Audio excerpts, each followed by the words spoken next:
So, how does this experience impact the way you make your own pottery? I think every time that I've traveled, I've learned something new.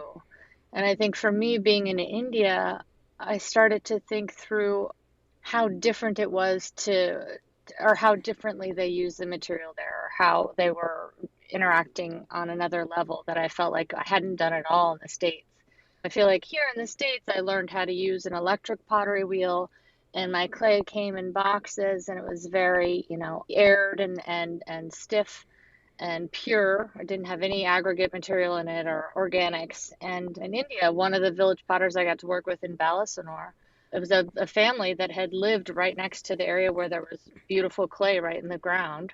And so they would dig their clay and they would mix their or they wouldn't mix it. They would just dig it directly out of the ground and they used it with all of the organic materials left in it, and all of that would burn away, and the resulting piece was this very porous, low-fired earthenware that was absolutely beautiful. They're making functional pieces for the village, for the people they lived around. And one of the items that I love so much was this chai teacup, and it was so simple. It was thrown super fast, really loose and beautiful. Fired low temperature, aggregates burned out or organics burned out, and what was left is this really thin, porous cup. You quickly drink your hot chai, and then you could throw the cup on the ground, and it just disintegrated back into the earth. I just thought, what a great disposable cup.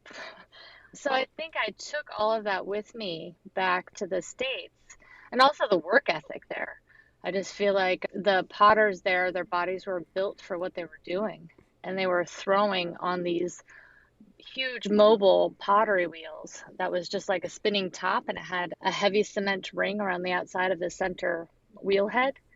And they would just spin it on the ground like a top with a big stick.